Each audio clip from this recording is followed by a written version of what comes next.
Dear students,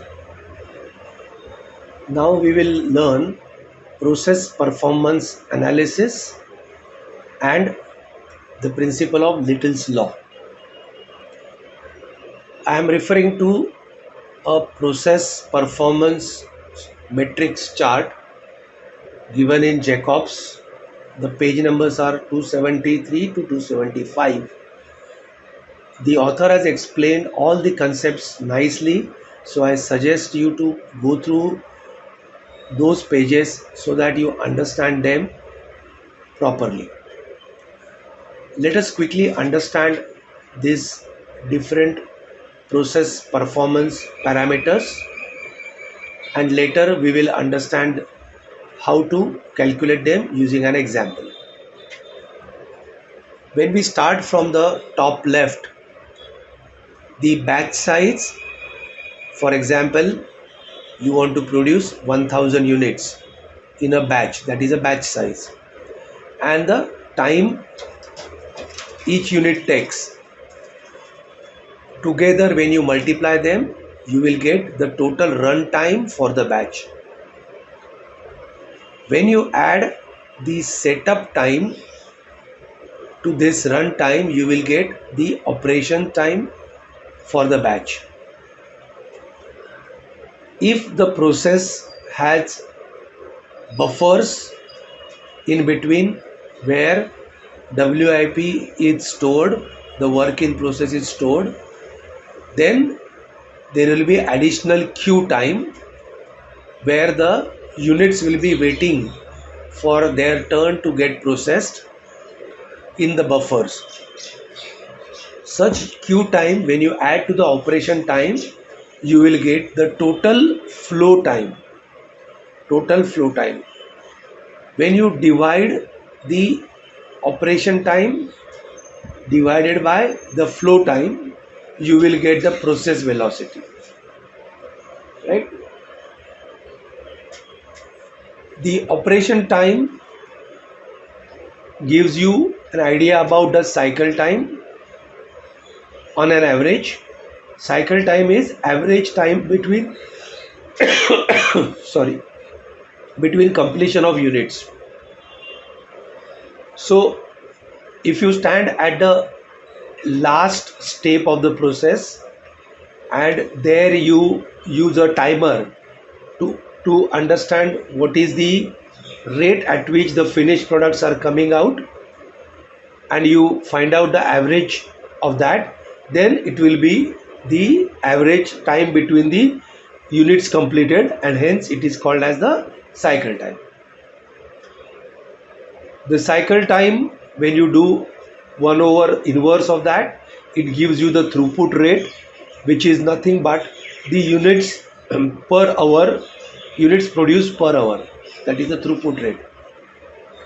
When you compare the throughput rate, the actual production throughput rate versus the standard designed capacity per hour of the production unit, you get the efficiency. So efficiency is nothing but actual output upon the standard output.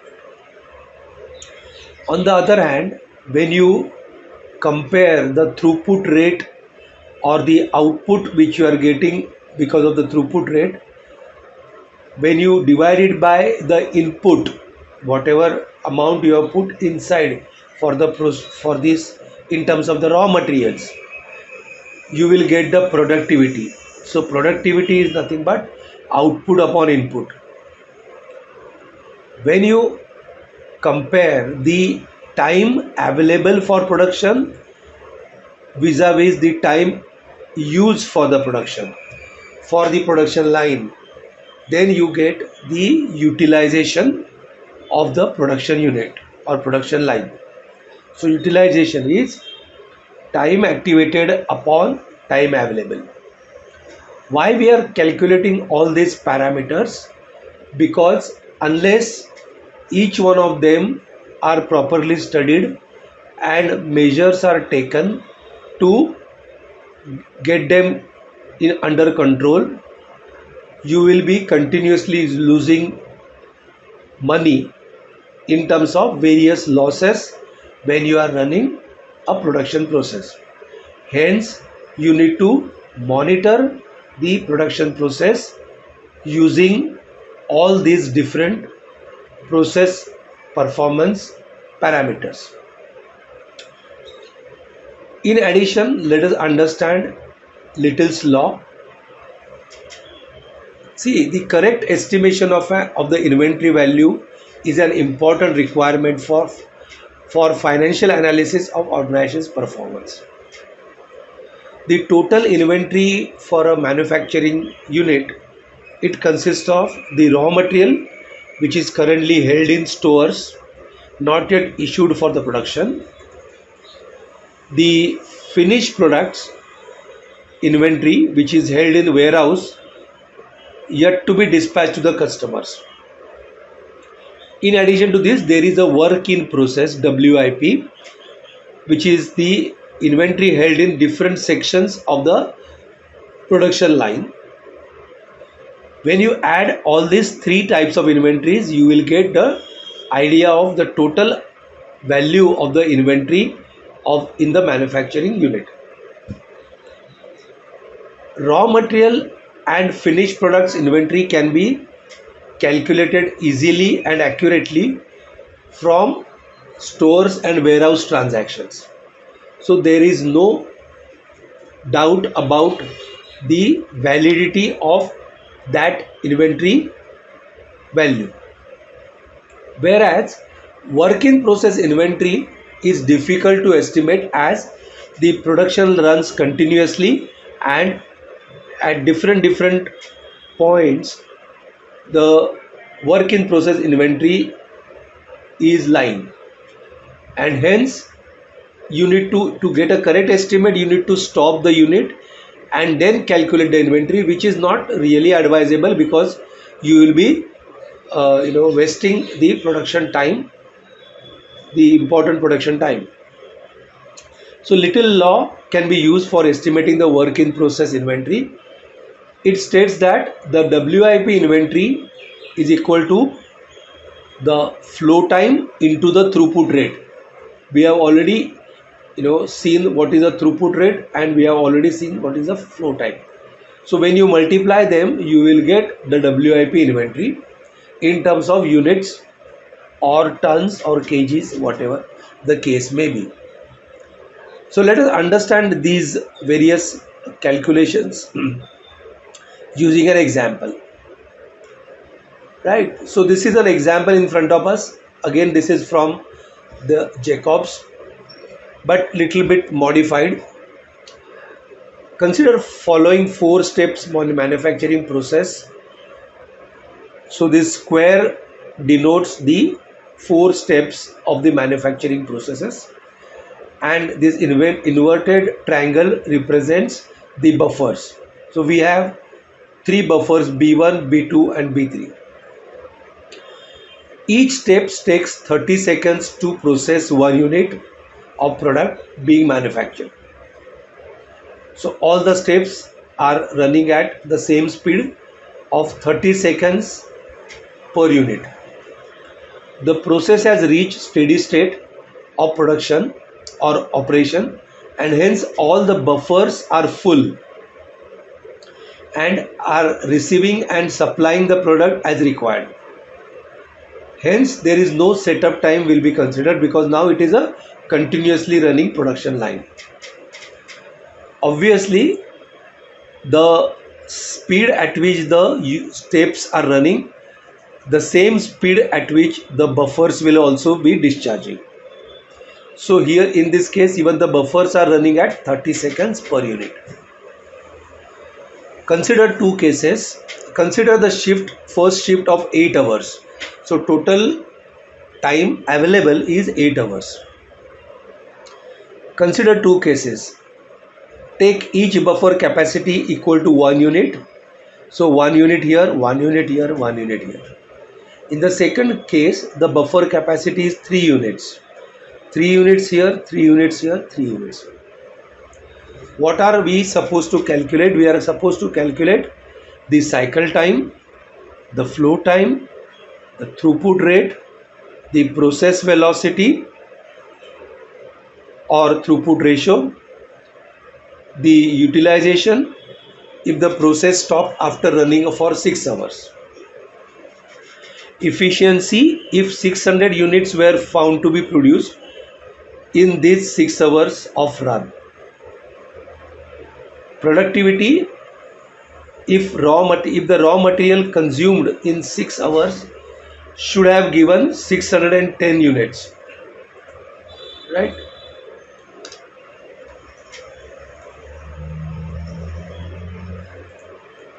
And lastly, the WIP inventory. So this is what is expected from us to be calculated, right? Before proceeding further, just one important note. See, if the various steps of the manufacturing process have different running speeds, but it is mentioned that the process has reached steady state, then all the steps and the buffers will run at the same speed as the lowest step. So first calculate, understand at the speed of each step and consider the lowest speed or the slowest speed for the entire process, and then proceed for the calculations. So in this case, we are doing the first case. 1 unit is the buffer capacity. So what is the cycle time?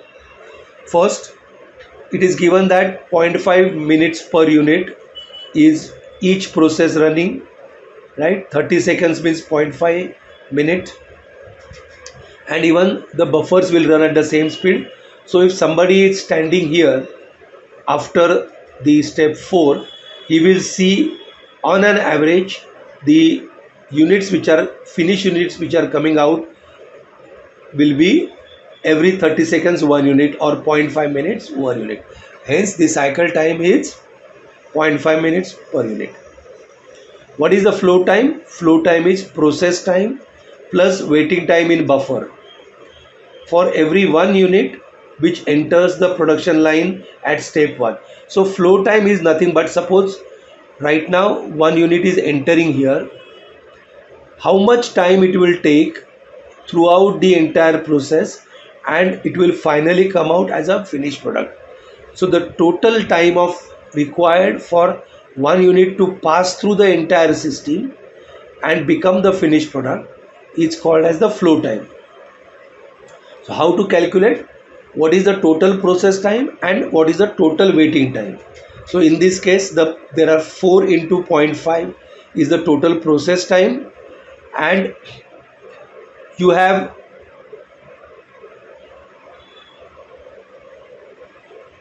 just 1 minute. So this is 1. So you have 3 buffers, each running at 0.5 rate, and it has capacity of 1. So it will be 3.5 minutes, right? So because this will be 1.5, this will be 2. 2 plus 1.5 will be 3.5. What is the throughput rate? Throughput rate is number of production units per hour. We have 60 minutes and 0.5 minute per unit. You divide it and you will get 120 units per hour is the throughput rate. Process velocity or throughput ratio is value added time upon the flow time. Process time is the value added time, which is in this case is 2 minutes. Flow time we have already calculated, it is 3.5 minutes. So the ratio gives 0.571 as the process velocity. Utilization, the time run divided by time available. We have run the unit for 6 hours as mentioned, and the time total available was 8 hours. So hence the utilization will be 75%. Efficiency, the actual output we got is 600 units, right? They have mentioned it. The standard output would have been 120 units as the throughput rate into 6 hours. So 720 units. So the ratio is 83.33 is your efficiency. How for that 6 hours, how efficiently you have run the unit. Productivity, in that 6 hours, what is the output and what is the input. So if you, and then you multiply it by 100, so 600 divided by 610 into 100 is 98.36. So you have, in short, you have wasted 100 minus 98.36. That much is your wastage. WIP inventory, throughput rate into flow time. This is your Little's law. So throughput rate is, if you convert it in terms of minutes, it will be 120 upon 60 units per minute into 3.5 is your flow time. So 7 units is your WIP inventory. So this is for the first case where each buffer has 1 unit. Now in the second case, only the buffer capacity is changing to 3 units. So in that case, the cycle times, there is no change, but the flow time now it will change, because we have the 3 buffers and each one is having 3 units capacity. Or we can consider each buffer as a capacity of 3 units, which can be considered as 3 buffers in line with 1 unit capacity, right? So the total will become, this will be 4.5, this will be 2, 6.5. Throughput rate will not change.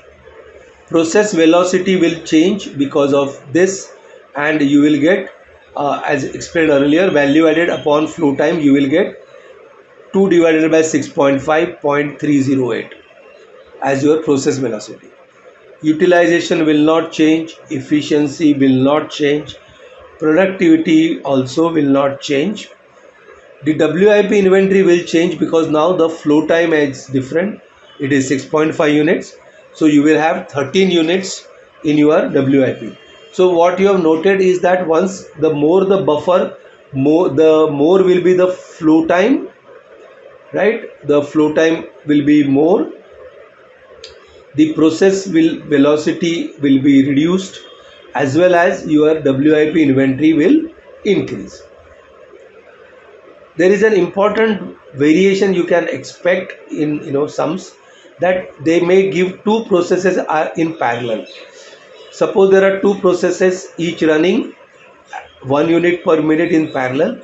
You can simply replace them for the analysis purpose in your diagram with one process step with 2 units per minute capacity or speed. So, and then you can proceed further with your normal calculations. So this is all about the process parameters calculations and Little law. Thank you.